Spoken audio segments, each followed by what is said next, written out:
আসসালামু আলাইকুম ওয়া রাহমাতুল্লাহ। প্রিয় এলাকাবাসী, আপনারা কেমন আছেন? আলহামদুলিল্লাহ রাব্বিল আলামিন, ওয়াসসালাতু ওয়াসসালামু আলা রাসূলিহিল কারীম ওয়া আলা আলিহি ওয়া সাহবিহি ওয়া আহলি বাইতি আজমাইন। ভরা মাঘ মাসে শীত নাই, বর্ষায় বৃষ্টি নাই। কেন নাই? নাই এই কারণে যে এই দেশে আমরা যারা নাগরিক, বিশেষভাবে এই দেশ পরিচালনার দায়িত্ব যাদের হাতে ছিল, তারা এই দেশের প্রকৃতিকে হত্যা করেছে, প্রকৃতিকে লুণ্ঠন করেছে এবং প্রকৃতির উপর জুলুম করেছে। এই জন্য আমাদের আবহাওয়ার যে পরিবর্তন হয়েছে, এটা আমাদেরকে দুঃখে দুঃখে তার মূল্য পরিশোধ করতে হবে। আমরা যে দেশটাতে বসবাস করি, 1947 সালে আমাদের পূর্বপুরুষরা অখণ্ড ভারতের বুক ছিঁড়ে তৎকালীন পাকিস্তানের একটা প্রদেশ হিসাবে এটাকে পেয়েছিলেন। 47 সালে দেশের তৎকালীন পূর্ব পাকিস্তানের যে সীমানা ছিল, এই সীমানাকে বুকে ধারণ করে 71-এর মুক্তিযুদ্ধ হয়েছে এবং শোষণ নিপীড়নের বিরুদ্ধে জনতার বিজয় হয়েছে। 47 সালে এই ভূখণ্ডটি যারা আমাদেরকে এনে দিয়েছিলেন তারা, যারা 71-এ আমাদের স্বাধীনতা এনে দিয়েছেন তারা, এবং 24-এ এসে যারা এই স্বাধীনতাকে অক্টোপাস থেকে, বন্দী দশা থেকে মুক্ত করেছেন তারা, তাদের মধ্যে যারা বিদায় নিয়েছেন আঘাত পেয়ে, আহত হয়ে, আমি তাদের শাহাদত কামনা করছি। যারা বঙ্গুত্ব বরণ করেছেন, আমি তাদের প্রতি সংহতি প্রকাশ করছি। যারা দফায় দফায় লড়াই করেছেন, আমি তাদের প্রতি চরম শ্রদ্ধা প্রদর্শন করছি। ক্লিংকার বেশি থাকলে সিমেন্ট বেশি খাঁটি। আনোয়ার সিমেন্ট। বিশেষ করে 24 জুলাইয়ের যে বিপ্লব, এই বিপ্লবে বাংলাদেশের আপামর জনগণ, মুক্তিপাগল, দেশপ্রেমিক সমস্ত রাজনৈতিক দল এবং শক্তি সকলেই অংশগ্রহণ করেছিল, কিন্তু নেতৃত্বটা ছিল আমাদের যুব সমাজের। সূচনাটা হয়েছিল ঢাকা বিশ্ববিদ্যালয়তে। সেই আন্দোলনকে গায়ের জোরে থামানোর চেষ্টা করা হয়েছিল। আজান চলছে নাকি? আচ্ছা, গায়ের জোরে সেই আন্দোলনকে দমন করার চেষ্টা করা হয়েছিল। ঢাকা বিশ্ববিদ্যালয়ে আমাদের মেয়েদের গায়েও হাত দিতে তারা ভুল করে নাই। সারা বাংলাদেশের চিত্র ছিল প্রায় একই, কিন্তু সেদিন বাংলাদেশ ফুঁসে উঠেছিল। তারই ধারাবাহিকতায় 16 তারিখ, 15 তারিখে এই রাতের ঘটনার পর 16 তারিখ বেগম রোকেয়া বিশ্ববিদ্যালয়ের সামনের চত্বরে দাঁড়িয়ে, রাজপথে দাঁড়িয়ে এক সাহসী বিপ্লবী, সে বলেছিল, এই জালিম সরকার হয় আমার অধিকার দে, না হয় আমাকে একটা গুলি দে। আবু সাইদ ডানা মেলে বলেছিল, বুকের ভিতরে তুমুল ঝড়, বুক পেতেছে গুলি কর। ডানা মেলে দিয়ে গুলি নিয়েছে, কিন্তু পালিয়ে যায়নি। সে তার লাশ আর তার রক্ত এই দেশবাসীর কাছে আমানত রেখে গেছে। আমি যেভাবে জাতির জন্য লড়াই করে জীবন দিয়েছি, যে প্রয়োজনে জীবন দিয়েছি, যারা বেঁচে থাকবা সেই প্রয়োজন তোমাদেরকে পূরণ করতে হবে। প্রয়োজনটা কি ছিল? রাজপথে এসে তারা একটাই স্লোগান দিয়েছিল, উই ওয়ান্ট জাস্টিস। আমরা কোনো বৈষম্য অবিচার মানব না। এই সমাজে অবশ্যই ন্যায় বিচার কায়েম করতে হবে এবং সাম্য ফিরিয়ে আনতে হবে। এখানেই সমস্যা। এই যে চাঁদাবাজ, এই যে দখলবাজ, এই যে মামলাবাজ, এই যে দুর্নীতিবাজ, এই সবগুলা বাজ পাখির মতো কালো চেহারা ধারণ করে সাধারণ জনগণের উপরে এসে ছু মারে। এখানে আমি আস্তে আস্তে শুনছিলাম, একজন বক্তা বলছিলেন, কৃষক তার উৎপাদিত পণ্যের সঠিক মূল্য পায় না। সে যা পায় রাজধানী ঢাকায় আসতে আসতে এটা 3 গুণ 4 গুণ হয়ে যায় মূল্য। কিন্তু ওই কৃষক, প্রান্তিক চাষি, তার পণ্যের মূল্য পায় না। তার না পাওয়ার দুটো কারণ, একটি হচ্ছে সিন্ডিকেট, আর একটি হচ্ছে চাঁদাবাজ। এই দুইটার কারণে কৃষক যেমন তার ন্যায্য মূল্য পায় না, পরিবহন মালিকরা তেমন অতিষ্ঠ ঘাটে ঘাটে চাঁদার কবলে পড়ে। আবার ব্যবসায়ীরা যারা আছেন, এত চাঁদা প্রান্তিক চাষির সেই মূল্য থেকে যুক্ত হতে থাকে যে তারা যখন ক্রেতাদের কাছে পণ্য বিক্রি করতে যান, ক্রেতাদের মুখের দিকে তাকাইয়া তারাও কষ্ট পান, কারণ সাধারণ জনগণ বড় কষ্টে। একটা দ্রব্যের মূল্য প্রান্তিক চাষি থেকে ঢাকায় আসতে পর্যন্ত ডাবল হতে পারে, 4 গুণ হয় কিভাবে, তা তো কোনোভাবেই মেনে নেওয়া যায় না। এখানে সকলেই ক্ষতিগ্রস্ত, কৃষক ক্ষতিগ্রস্ত, পরিবহন মালিক ক্ষতিগ্রস্ত, যারা হোলসেল ব্যবসা করেন তারা ক্ষতিগ্রস্ত, যারা রিটেইল ব্যবসা করেন তারাও ক্ষতিগ্রস্ত। মূল কারণ চাঁদা। আমরা আপনাদেরকে মোবারকবাদ জানাই, আপনারা 28 তারিখ সম্ভবত গত মাসের চাঁদাবাজদেরকে হাতে নাতে এখানে আপনারা শিক্ষা দিয়েছিলেন। আমরা সারা বাংলাদেশে অতিষ্ঠ নির্যাতিত মজলুম ব্যবসায়ীদেরকে আমরা বলি, কাওরান বাজারের মতো আপনাদেরকে রুখে দাঁড়াতে হবে। তবে আমরা কথা দিচ্ছি, এখন সরকারি প্রশাসন যন্ত্রের অবহেলা, দায়িত্ব পালনে গাফলাতির কারণে, আর হতে পারে কিছু জায়গায় হালুয়া রুটির ভাগ বাটুরার কারণে এই যে চাঁদা হয়, আমরা আশাবাদী বাংলাদেশের মুক্তিকামী মজলুম জনগণের ইনশাআল্লাহ আমানত এবং ভোটে আগামী 12 তারিখ আল্লাহ তাআলা ঐক্যবদ্ধ বাংলাদেশ নির্বাচনী 11 দলীয় ঐক্যজোটের প্রার্থীদেরকে ইনশাআল্লাহ নির্বাচিত করবে। আমরা আশাবাদী 13 তারিখ থেকে বাংলাদেশের চিত্র পাল্টে যাবে ইনশাআল্লাহ। সে নির্বাচন সেই ফলাফল বার্তা দেবে যে এরা কোনো চাঁদাবাজি করে না এবং কোনো চাঁদাবাজি বরদাস্ত করবে না। সাথে সাথে 90 চাঁদাবাজের হাত অবশ হয়ে যাবে। বাকি 10 যারা থাকবে ওদেরকে বুঝাবো, বুঝ না মানলে যা করা দরকার তাই করা হবে ইনশাআল্লাহ। কারো মুখের দিকে তাকাবো না। চাঁদাবাজ কার বাবা, কার ভাই, কার সন্তান, চেহারা দেখে চাঁদাবাজের সাথে সেদিন আচরণ করা হবে না। সেই ক্ষেত্রে আমরা হব নির্দয়, নিষ্ঠুর, কঠোর, দেশের জনগণকে বাঁচানোর স্বার্থে, চাঁদার কবল থেকে মুক্ত করার স্বার্থে। মুসিবতে পড়েছে, আমি রাজনীতি করব, আমি চাঁদাবাজিও করব, কিন্তু আমাকে চাঁদাবাজ বলবেন না, এটা কোন কথা? তাইলে আপনি চাঁদাবাজি ছেড়ে দেন, আপনাকে কেউ চাঁদাবাজ বলবে না। আপনি যখন চাঁদাবাজি করবেন তখন এই কথা আপনাকে শুনতে হবে যে আপনি একজন চাঁদাবাজ। চাঁদাবাজির সাথে রাজনীতির সম্পর্ক কি? এটি তো দুর্বৃত্তপনা। রাজনীতি হচ্ছে নীতির রাজা, যা মানুষকে সম্মান দিবে, নিরাপত্তা দেবে, যা মানুষের হাতে কাজ তুলে দেবে। এই সাথে চাঁদাবাজের কি সম্পর্ক? কিন্তু আমরা জর্জরিত এর জ্বালায়। প্রিয় জনগণ, প্রিয় ব্যবসায়ী বন্ধুগণ, কথা দিচ্ছি, শুধু আইন শৃঙ্খলা বাহিনীর সদস্যদেরকে পাঠাবো না, এই চাঁদাবাজি বন্ধ করার জন্য আমরাও মাঠে নামবো ইনশাআল্লাহ। সাথে আইন শৃঙ্খলা বাহিনী থাকবে। আমরা বিশ্বাস করি চাঁদাবাজি এবং দুর্নীতি বন্ধ করলে বাংলাদেশ জাম দিয়ে, লাশ দিয়ে সামনের দিকে এগিয়ে যাবে। এরপরে আমাদের যুব সমাজ, বিশ্বের কোথাও এত আনুপাতিক হারে বিপুল সংখ্যক যুব সমাজ নাই।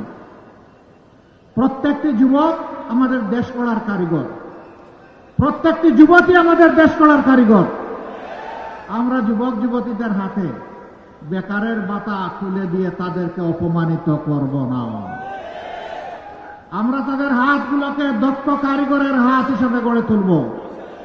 তারপরে ইনশাআল্লাহ তাদের হাতে দেশ গড়ার জন্য যে কাজ যার সাথে উপযুক্ত তার হাতে সেই কাজ উঠায় দেব ইনশাআল্লাহ। এইভাবে যুবকরাই আগামীর বাংলাদেশ গড়ে দেবে, আর গর্বের সাথে বলবে, আজ আমি বাংলাদেশ, আমরাই বাংলাদেশ। এই বাংলাদেশকে এগিয়ে নেওয়ার জন্য আমারও একটুখানি অবদান আছে, আমি বেকার ভাতা খাই না। যুবকরা যারা হাত তুলেন, যারা এখানে আছেন, যারা যুবক, সবাই হাত তুলে ফেলেছে, মুরব্বীরাও হাত তুলেছে, ঠিক আছে, সবার হাত তোলা। আসলে আমরা সবাই যুবক, আলহামদুলিল্লাহ আমিও যুবক। আমি যুবকদেরকে সম্মান করি, আমার গোটা হৃদয় এবং কলিজা জুড়ে আমি যুবকদেরকে ধারণ করি, কারণ এই যুবকদের কারণেই আজকে এখানে কথা বলার সুযোগ পাচ্ছি। এই যুবকদের কারণেই আপনারা এই মিটিংয়ে আসতে পেরেছেন। এই যুবকদের কারণে আমরা চাঁদাবাজদের বিরুদ্ধে কথা বলার সুযোগ পাচ্ছি। এই যুবকদের কারণেই আমরা একটা দুর্নীতিমুক্ত বাংলাদেশ গড়ার স্বপ্ন দেখছি। এই যুবকদের কারণেই সামাজিক ন্যায় বিচার প্রতিষ্ঠা করার আমরা অঙ্গীকার দিচ্ছি। অতএব যুবকরা, তোমাদেরকে সেলিউট। তোমাদের হাতে বাংলাদেশ তুলে দিতে চাই, তৈরি হয়ে যাও। তোমরা থাকবা বাংলাদেশ নামের যে এয়ারক্রাফট, যে প্লেন, যে উড়োজাহাজ, এইটার ক্যাপ্টেন হিসাবে তোমরা বসবা ককপিটে, আমরা বসবো প্যাসেঞ্জারের সিটে। আমরা তোমাদের জন্য দোয়া করব, সঙ্গত সকল সৎ পরামর্শ দেব। আর সেদিন আমরাও খুশি হয়ে গর্বের সাথে বলবো, আমাদেরও একটা যুব সমাজ আছে। আমাদের যুব সমাজকে কেউ মাদক, চোরাচালান, অস্ত্রবাজ, চাঁদাবাজ, দখলদার আমাদের যুব সমাজকে বানাবে, আমরা তা সহ্য করব না। এ সমস্ত কাজে যারা লিপ্ত আছে তারাও আমাদের সন্তান, ওদেরকে আমরা বুকে টেনে নেব, ওদেরকে শিক্ষা দিব, প্রশিক্ষিত করব, ওদের হাতেও সম্মানের কাজ তুলে দিব ইনশাআল্লাহ। সেদিন আর তাদেরকে লজ্জার সাথে এই সমাজে বসবাস করতে হবে না, তারাও সেদিন গর্বের সাথে বসবাস করবে এবং বাংলাদেশকে গড়ে দেওয়ার ক্ষেত্রে তারা অবদান রাখবে ইনশাআল্লাহ। এই এলাকার বেশ কিছু সমস্যার কথা বলেছেন জনাব সাইফুল আলম খান মিলন। দোয়া করেন, আল্লাহ যদি আপনাদের ভালোবাসায় সিক্ত হয়ে আপনাদের মূল্যবান ভোটের আমানত নিয়ে আগামীতে সরকার গঠন করার সুযোগ দেন, আমরা আমাদের অঙ্গীকার রাখবো ইনশাআল্লাহ। সবচাইতে নির্যাতিত দল 24 সালের 5ই আগস্ট রাতের বেলা বিধ্বস্ত কেন্দ্রীয় কার্যালয়ে ঢুকে বলেছিল, আমরা কারো উপর থেকে প্রতিশোধ নেব না। আমরা আমাদের কথা রেখেছি, কারো উপর আমরা প্রতিশোধ নেইনি। বলেছিলাম যারা মামলা করবেন ন্যায় বিচার পাওয়ার জন্য, আমরা তাদের পাশে তাকিয়ে শক্তি যোগান দেব, তাই আমরা করে যাচ্ছি। কিন্তু আমরা সাবধান করে দিয়েছিলাম, মামলা করতে গিয়ে ধারণাবশত অতীতের কোন গ্রাস মেটাতে গিয়ে একজন মানুষকে অন্যায়ভাবে মামলার আসামি করা যাবে না। আমাদের সহকর্মীরা আমাদের কথা রক্ষা করেছে, কেউ বলতে পারবে না ভুলভাল কাউকে আসামি বানানো হয়েছে। হাজার হাজার মামলা আমরা দেইনি, জেনুইন কিছু সিম্বলিক প্রতীকী মামলা আমরা দিয়েছি। আমরা বিশ্বাস করি আসল বিচারটা হবে আল্লাহ তাআলার দরবারে, আদালতে, আখিরাতে। দুনিয়ায় বিচারের একটা অংশ হলে দুর্বৃত্তরা অপকর্ম করার সাহস পাবে না। এজন্যই আমরা মামলাগুলা করার অনুমতি দিয়েছি। আমরা কথা দিয়েছিলাম, আমাদেরকে আর্থিকভাবে নিঃস্ব করা হয়েছে, দোকানপাট আমাদের লুটতরাজ করা হয়েছে, চাকরি থেকে তাড়িয়ে দেওয়া হয়েছে, কিন্তু আমরা হারাম চাঁদাবাজের দিকে আমরা হাত বাড়াবো না। আমরা আমাদের কথা রেখেছি। আমাদের সহকর্মীরা চাঁদাবাজি করে না, কারণ আমাদের সহকর্মীরা এই দেশকে ভালোবাসে, মানুষকে ভালোবাসে। যারা দেশ এবং মানুষকে ভালোবাসে তারা মানুষের কোনো ক্ষতি করে না। আমাদের সহকর্মীরা আল্লাহ তাআলাকে ভয় করে। দুনিয়ার পুলিশ আর্মি আমাদেরকে না দেখতে পারে, আল্লাহর নিয়োজিত ফেরেশতারা আমাদেরকে প্রতিনিয়ত রেকর্ড করছেন। আদালতে, আখিরাতে ভালোর জন্য পুরস্কার পাবো, অন্যায়ের জন্য আমাকে তিরস্কৃত এবং শাস্তি পাওয়ার জন্য প্রস্তুত থাকতে হবে, এ ভয় আমরা করি। সম্মানিত ভাইয়েরা, আমাদের প্রমাণ আমরা কিভাবে স্বচ্ছ সৎ থাকব। আমাদের দুইজন শহীদ নেতা, আমাদের সাবেক আমির শহীদ মৌলানা মতিউর রহমান নিজামী এবং শহীদ সেক্রেটারি জেনারেল জনাব আলী আহসান মোহাম্মদ মুজাহিদ, তারা 3টি মন্ত্রণালয়ে 2 পর্যায়ক্রমে এই 2 দায়িত্ব পালন করেছিলেন।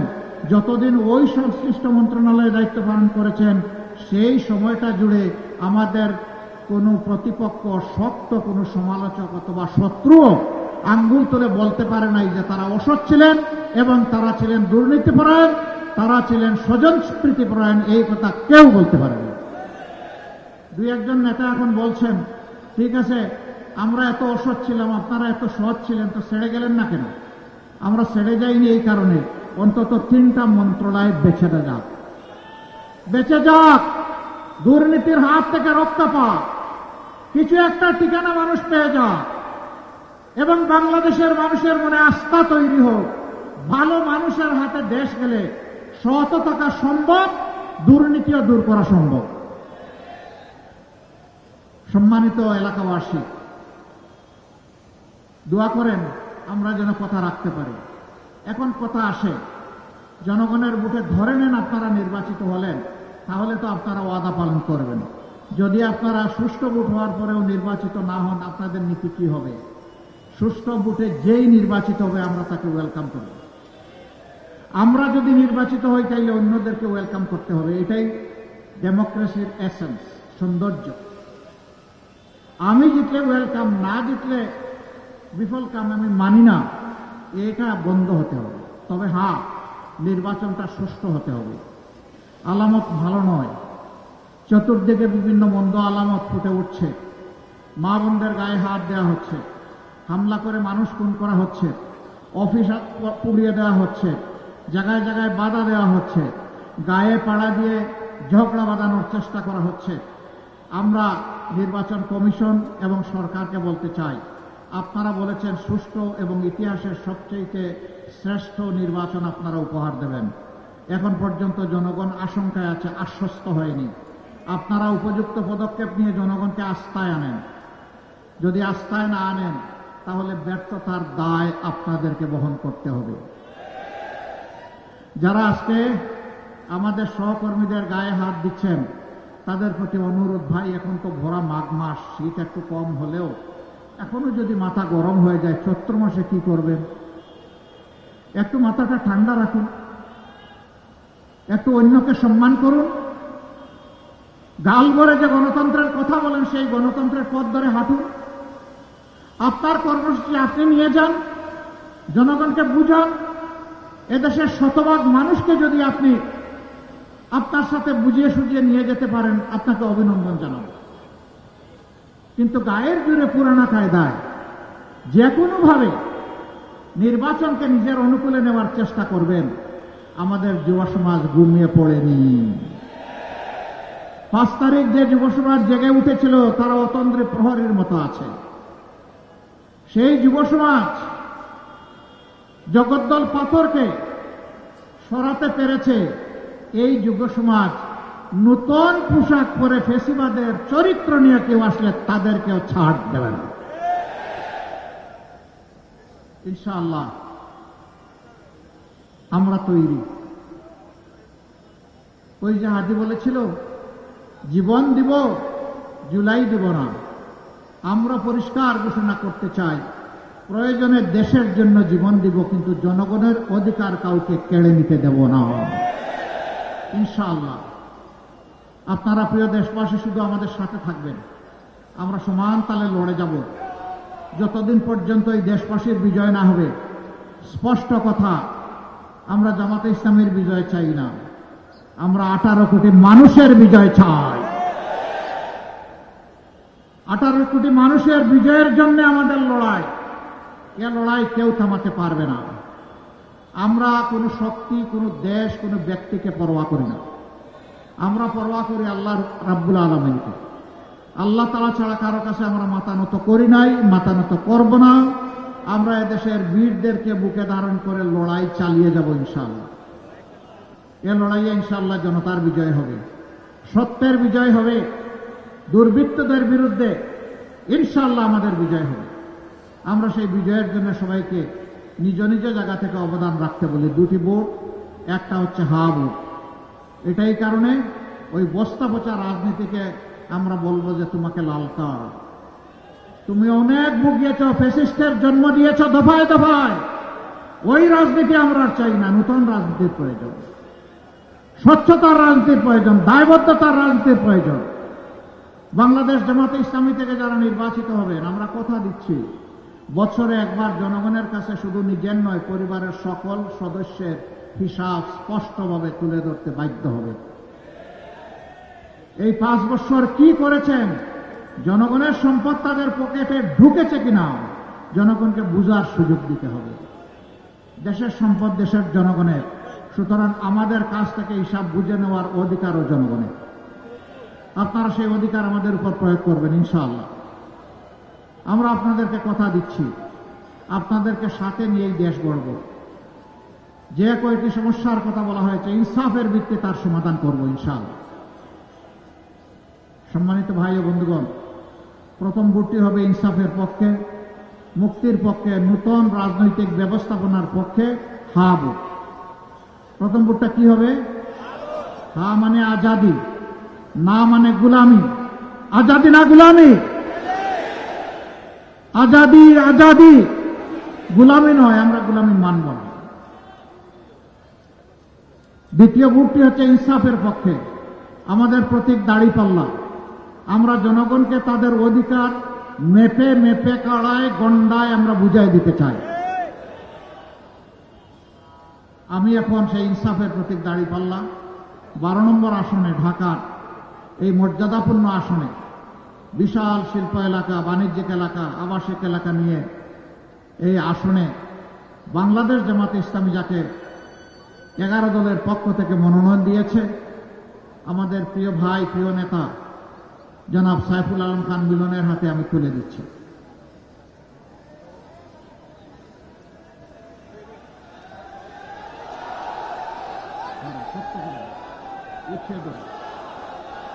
আমরা তার হাতে ইনসাফের প্রতীক দাঁড়িপাল্লা তুলে দিলাম। আরে ভাই, মার্কা আছে? কোন সে মার্কা? আরো জুড়ে 12 তারিখ সারাদিন বিজয় হবে ইনশাআল্লাহ, ইনশাআল্লাহ। আল্লাহ তাআলা 12 তারিখ সেই বিজয়ের হাসি নিয়ে ঘরে ফেরার তৌফিক দান করুন। এই হাসি জনগণের, এই হাসি সাইফুল আলম খান মিলনের নয়। বিজয় যদি আসে, জনগণের দায়িত্বের বোঝা পাথর তার ঘাড়ে চাপবে। তখন এটার হিসাব নিকাশ জনগণের কাছে দিতে হবে। আল্লাহ রাব্বুল আলামিনের ভার বহন করার তৌফিক তাকে দান করুন। 12 তারিখ আপনাদের হিসাব সমঝে নিয়ে তারপরে ঘরে ফিরবেন ইনশাআল্লাহ। এরপরে ঘরে ফিরে আপনারা শান্তিতে ঘুম দেবেন, ঠিক আছে? হ্যাঁ জি না? ঘরে ফিরে ভালো করে উজু করবেন, তারপরে 2 রাকাত নামাজ, 4টা সেজদা, চোখের পানি দিয়ে আল্লাহ শুকরিয়া আদায় করবেন। আর আল্লাহ তাআলার কাছে তৌফিক চাইবেন আগামীর বাংলাদেশ, আগামীর প্রত্যাশার বাংলাদেশ, আগামীর ঐক্যবদ্ধ বাংলাদেশ, আগামীর তরুণদের বাংলাদেশ, আগামীতে মা বোনদের গৃহে চলাচলে এবং কর্মস্থলে নিরাপদ বাংলাদেশ যেন আমরা গড়তে পারি। আল্লাহ হাফিজ, আল্লাহ হাফিজ। লিল্লাহি তাকবীর, লিল্লাহি তাকবীর। ইনকিলাব, ইনকিলাব, ইনকিলাব, ইনকিলাব, ইনকিলাব জিন্দাবাদ। আসসালামু আলাইকুম ওয়া রাহমাতুল্লাহ।